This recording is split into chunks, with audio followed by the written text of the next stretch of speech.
আসসালামু আলাইকুম। Technique easy এডুকেশনের পক্ষ থেকে নবম দশম শ্রেণীর শিক্ষার্থীদের জানাচ্ছি শুভেচ্ছা। আজকের পর্বে আমরা কিছু এমসিকিউ নিয়ে তোমাদের সাথে আলোচনা করব। কি বলছে দেখো তো, মানুষের হৃৎপিণ্ডের প্রাচীরের মাঝের স্তর কোনটি? এখন হৃৎপিণ্ডের যে বাইরের স্তরটা, এটাকে আমরা কার্ডিয়াক পেশি বলি বা পেরিকার্ডিয়াম বলি। এখন এই যে পেরিকার্ডিয়ামটা মেইনলি ওর প্রাচীরকে আমরা বলি বা বাইরের আবরণকে, হৃৎপিণ্ডের বাইরের আবরণকে আমরা বলি হচ্ছে পেরিকার্ডিয়াম। এবং ওর যে স্তর আছে, আমরা তিনটা স্তর দেখি এই প্রাচীরটাতে। এপি শব্দের অর্থ হচ্ছে বাহির, তার মানে বহি স্তরটা হচ্ছে এপিকার্ডিয়াম। কার্ডিয়াম তো সবার সাথেই থাকবে, মানে কার্ডিয়াক পেশি তো, এটা হৃৎপেশির আরেকটা নাম তো কার্ডিয়াক পেশি। সেক্ষেত্রে এপি মানে বাহিরের কার্ডিয়ামটা। তারপরে দেখো এন্ডো মানে হচ্ছে ভেতরের বা অন্ত যে কার্ডিয়ামটা আছে বা অন্তর যে স্তরটা, ওইটাকে আমরা বলবো এন্ডোকার্ডিয়াম। এবং মায়ো বলতে বোঝায় হচ্ছে মাঝখানের যে স্তরটা আছে, এটাকে আমরা বলবো মায়োকার্ডিয়াম। তাহলে আমাদেরকে তো এটাই জিজ্ঞেস করছে যে হৃৎপিণ্ডের প্রাচীরের মাঝখানের স্তর, প্রাচীর তিনটা, ওই তিনটার মাঝখানের স্তরটা হচ্ছে মায়ো। দেখো মাঝখান মায়ো মিলতেছে কিন্তু কথাটা। তাহলে আমাদের এখানে উত্তরটা কি হবে? মায়োকার্ডিয়াম। আর আবরণ যদি বলতো সেক্ষেত্রে হইতো পেরিকার্ডিয়াম। এরপরে হৃৎপিণ্ডের প্রাচীরে কয়টি স্তর আছে? মাত্রই তো আমরা বলতাম এপিকার্ডিয়াম, এন্ডোকার্ডিয়াম আর মায়োকার্ডিয়াম, এই তিনটা স্তর আছে, তাই না? এরপরে ডান নিলয় থেকে ফুসফুসে রক্ত প্রবেশ করে কোনটির মাধ্যমে? এখন এই জায়গাটা বোঝার জন্য আমাদেরকে কিছু পড়াশোনা করে নিতে হবে, না হলে কিন্তু আমরা এই জায়গাটা বুঝতে পারবো না। সবার প্রথমে দেখো, এটা হচ্ছে ঊর্ধ্ব মহাশিরা আর এই দিক থেকে আছে নিম্ন মহাশিরা। ঊর্ধ্ব আর নিম্ন মহাশিরা দিয়ে এই যে দেখো এক নাম্বার যে চেম্বারটা বা এক নাম্বার প্রকোষ্ঠে রক্তটা আসলো, এই চেম্বারটার নাম হচ্ছে ডান অলিন্দ। উপরের যে দুইটা চেম্বার দেখো 3 নাম্বার এবং 1 নাম্বার, এই দুইটা চেম্বারকে আমরা বলবো হচ্ছে অলিন্দ। আর নিচের যে দুইটা দেখো 2 আর 4, এই নিচের যে চেম্বার দুইটা, এই দুইটাকে আমরা বলবো নিলয়। এখন যেটা তোমার বাম হাত, এইদিকে বলবা ডান অলিন্দ ডান নিলয়, যেটা তোমার ডান হাত এদিকে বলবা বাম অলিন্দ বাম নিলয়। এবার চলো আমরা কাজ শুরু করি। এখানে কি আসলো? কার্বন ডাইঅক্সাইড সমৃদ্ধ রক্ত আসলো। এরপরে এই 1 নাম্বার প্রকোষ্ঠ থেকে ওরা 2 নাম্বার প্রকোষ্ঠে যাবে, তার মানে ডান অলিন্দ থেকে ডান নিলয়ে যাবে। এই যে মাঝখানে কপাটিকাটা আছে না, এই কপাটিকাটা তোমার একমুখী প্রবাহে সাহায্য করে, তার মানে রক্তগুলো শুধু একদিকে ফ্লো করবে, উল্টা দিকে আসতে পারবে না। তাহলে 2 নাম্বার যে প্রকোষ্ঠটা এখানে আসলো।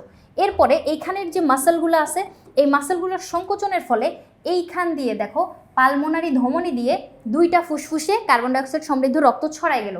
এই যে 2 ফুসফুসে রক্ত ছড়ায় যাচ্ছে, এগুলো কার্বন ডাইঅক্সাইড সমৃদ্ধ। এখন এই যে ফুসফুসটা আছে, 2 পাশে 2টা ফুসফুসে গিয়ে রক্তগুলা ট্রান্সফার হয়ে যাবে। আমরা জানি ফুসফুসে অ্যালভিওলাস থাকে, অ্যালভিওলাস বা অ্যালভিওলি। এখানে বায়ুথলিগুলোর ভিতরে অক্সিজেন চলে আসবে রক্তের ভিতরে, কার্বন ডাইঅক্সাইড চলে যাবে ওই বায়ুথলির ভিতরে। তাহলে এই যে ট্রান্সফারটা, এটা কোথায় হইলো? অক্সিজেন কার্বন ডাইঅক্সাইডের ট্রান্সফার হইলো ফুসফুসের ভিতরে। ফুসফুস থেকে আবার রক্তগুলো ফিরে আসবে এই যে 3 নাম্বার চেম্বারে। এই জায়গাটাকে আমরা বলবো বাম অলিন্দ। বাম অলিন্দে অক্সিজেন সমৃদ্ধ রক্ত আসছে। এরপরে এই কপাটিকা দিয়ে বাম নিলয়ে চলে আসলো। বাম নিলয়ের পাশে যে এই মাসলগুলো যখন সংকুচিত হবে, তখন এই রক্তটা হাত পা মাথা পুরা দেহে ছড়ায় গেল। এভাবে করে আমাদের হৃৎপিণ্ডটা কাজ করতেছে। এখন এই ফ্লো চার্টটা মনে রাখবা। এই ফ্লো চার্টটা মনে রাখলে হার্টের কাজ আমরা এক নজরে দেখে ফেলতে পারতেছি। সবার প্রথমে কি হইলো? ঊর্ধ্ব আর নিম্ন মহাশিরা দিয়ে কার্বন ডাইঅক্সাইড সমৃদ্ধ রক্ত ডান অলিন্দে আসলো। এই যে চিত্রটা আমি যেটা দেখাইলাম, ডান অলিন্দে আসলো। ডান অলিন্দ থেকে কার্বন ডাইঅক্সাইড সমৃদ্ধ রক্ত ডান নিলয়ে গেল, এই যে 2 নাম্বারে গেল। আমি কিন্তু 1 2 যেটা সিরিয়ালে লিখছি, রক্ত কিন্তু ওইভাবেই সিরিয়ালে যায়। এরপরে পালমোনারি ধমনী দিয়ে ফুসফুসে গেল, এই যে এই দুইটা, এই যে পালমোনারি ধমনী দিয়ে 2 ফুসফুসে গেল। ফুসফুসে কার্বন ডাইঅক্সাইডটা অক্সিজেন হয়ে গেল। তারপরে পালমোনারি শিরা দিয়ে আবার ফেরত আসলো, এই যে এই দুইটা দিয়ে যে প্রবেশ করছিল, পালমোনারি শিরা দিয়ে অক্সিজেন প্রবেশ করলো এবার বাম অলিন্দে, এই যে 3 নাম্বারে যেটা, এটা হচ্ছে বাম অলিন্দ। এরপরে আসলো বাম নিলয় থেকে মহাধমনী দিয়ে, এই যে আর্চটা দেখতে পাচ্ছ, এই যে বাঁকা অংশটা, এটা হচ্ছে মহাধমনী। এই মহাধমনী দিয়ে পুরো দেহে চলে গেল, কার্বন ডাইঅক্সাইড হয়ে গেল। আবার কিভাবে কার্বন ডাইঅক্সাইড হলো? শ্বসন প্রক্রিয়ার মাধ্যমে। এখানে অক্সিজেন খাদ্যগুলোকে ভেঙে শক্তি এবং কার্বন ডাইঅক্সাইড তৈরি করছে। ওই কার্বন ডাইঅক্সাইড সমৃদ্ধ রক্ত আবার ঊর্ধ্ব নিম্ন মহাশিরা দিয়ে প্রবেশ করে, আবার এভাবে প্রবাহটা পুরা দেহে চলতে থাকে। তাহলে এই জায়গাটায় দেখো তো আমার প্রশ্নটা কি বলছে? ডান নিলয় থেকে ফুসফুসে রক্ত প্রবেশ করে কোনটির মাধ্যমে? ডান নিলয় থেকে ফুসফুসে আসবে। তাকাও তো তুমি, এই যে ডান নিলয় কোথায় আমার? এই যে ডান নিলয় থেকে ফুসফুসে যাচ্ছে কিসের মাধ্যমে? পালমোনারি ধমনীর মাধ্যমে। পালমোনারি বা ফুসফুসীয় একই কথা। তাহলে পালমোনারি ধমনীর মাধ্যমে, এই যে দেখো পালমোনারি ধমনীর মাধ্যমে ফুসফুসে রক্তটা প্রবেশ করলো। এরপরে সিস্টোলের ক্ষেত্রে, সিস্টোল মানে হচ্ছে সংকোচন, সিস্টল মানে হচ্ছে সংকোচন। সিস্টলের ক্ষেত্রে রক্ত বাম নিলয় থেকে কোন রক্তনালীতে প্রবেশ করে? সেক্ষেত্রে দেখো বাম নিলয় থেকে কোন রক্তনালীতে প্রবেশ করবে? এই যে দেখো আমার বাম নিলয় থেকে কই গেল? মহাধমনীতে গেল। তাহলে বাম নিলয় থেকে আমার মহাধমনীতে প্রবেশ করবে। কোন রক্তনালীতে প্রবেশ করতেছে? এই যে মহাধমনীতে। এরপরে ডান অলিন্দ ও ডান নিলয়ের মাঝখানে যে কপাটিকাটা, এই কপাটিকাটাকে আমরা বলবো হচ্ছে ট্রাইকাসপিড কপাটিকা।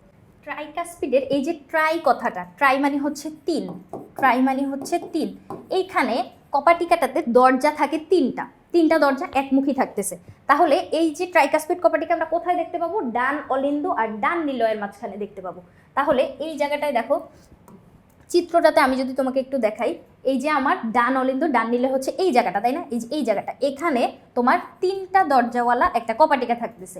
আর বাম দিকে যেটা, এই যে এই পাশে বাম অলিন্দ আর বাম নিলয়কে পৃথক করতেছে বাইকাসপিড কপাটিকা। বাম বাইকাসপিড, বতে বাম বতে বাইকাসপিড, এই কথাটা মনে রাখতে পারো। তাহলে বাইকাসপিড, বাই শব্দের অর্থ কি বলো তো? দুই না? তাহলে এখানে দরজা থাকবে আমাদের দুইটা একমুখী দরজা থাকতেছে, বাম অলিন্দ আর বাম নিলয়কে সেপারেট করতেছে। আর ট্রাইকাসপিডটা ডান অলিন্দ আর ডান নিলয়কে সেপারেট করতেছে। তাহলে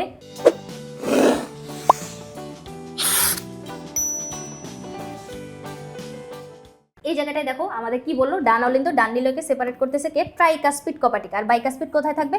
বাম পাশে থাকবে। আর এই যে দেখো অলিন্দ তো তোমার কোনো কপাটিকার নাম না, আমাদেরকে জিজ্ঞেস করছে কপাটিকাটার নাম কি। আর অর্ধচন্দ্রাকার হচ্ছে ওদেরকে দেখতে মনে হয়, কপাটিকাগুলোকে দেখতে অর্ধচন্দ্রাকার মনে হয়, কিন্তু ওদের নাম যদি জিজ্ঞেস করে সেক্ষেত্রে আমরা অর্ধচন্দ্রাকার বলবো না। এরপরে দেখো কি বলছে এই প্রশ্নটায়, কার্বন ডাইঅক্সাইড সমৃদ্ধ রক্ত বহন করে কে? এখন এইখানে তুমি ফ্লো চার্টটার দিকে তাকাও, কার্বন ডাইঅক্সাইড কে বহন করতেছিল? এই যে কার্বন ডাইঅক্সাইড তোমার ডান অলিন্দের ভিতর দিয়ে পালমোনারি ধমনী বহন করতেছিল। এরপরে দেখো পালমোনারি ধমনী বা ফুসফুসীয় ধমনী কিন্তু একই কথা। এরপরে ফুসফুসে দিয়ে অক্সিজেন যাচ্ছিল, এই যে ঊর্ধ্ব আর নিম্ন মহাশিরা কিন্তু আমাদের কার্বন ডাইঅক্সাইড বহন করতেছিল, এই যে কার্বন ডাইঅক্সাইড। তাহলে এই জায়গাটার ফ্লো চার্টটা তুমি একটু মনে রাখতে পারলেই, এখানে দেখো ফুসফুসীয় ধমনী বা পালমোনারি ধমনী কার্বন ডাইঅক্সাইড বহন করতেছিল, ফুসফুসীয় শিরা আমাদের অক্সিজেন নিয়ে আসতেছিল, আর নিম্ন মহাশিরা, ঊর্ধ্ব ও নিম্ন মহাশিরা, ওরা দুইজন কিন্তু কার্বন ডাইঅক্সাইড বহন করতেছিল। তাহলে 1 আর 3 নাম্বারটা আমরা এখানে সঠিক বলতে পারবো। অক্সিজেন সমৃদ্ধ রক্ত হৃৎপিণ্ডের কোনটি অতিক্রম করে? দেখো অক্সিজেন নিয়ে আসতেছিল কে? ফুসফুসীয় শিরা। ও কোথায় আসতেছিল? আমাদের বাম অলিন্দে কিন্তু আসতেছিল। তাহলে এই জায়গায় দেখো তো, বাম অলিন্দ এবং বাম নিলয়ে অক্সিজেন সমৃদ্ধ রক্ত যাচ্ছিল, বাম অলিন্দ বাম নিলয়ের মাঝখানে কে থাকবে? বাইকাসপিড কপাটিকা বা বাইকাসপিড ভাল্ব যে কথা, কপাটিকাও কিন্তু সেই কথা। তাহলে এটা দিয়ে এই কপাটিকাটার ভিতর দিয়ে অক্সিজেন সমৃদ্ধ রক্ত যাবে। ট্রাইকাসপিড কপাটিকার ভিতর দিয়ে কার্বন ডাইঅক্সাইড যাচ্ছিল, পালমোনারি ধমনির ভিতর দিয়ে, এই যে একটু আগেই তো বললাম ফুসফুসীয় ধমনী আর পালমোনারি ধমনী কিন্তু একই কথা। তাহলে কার্বন ডাইঅক্সাইড যাচ্ছিল পালমোনারি কপাটিকা, ওই ধমনির যে নালীটা, ওখানে ভিতরে যে কপাটিকা থাকবে, এখানেও তোমার কার্বন ডাইঅক্সাইড যাচ্ছিল।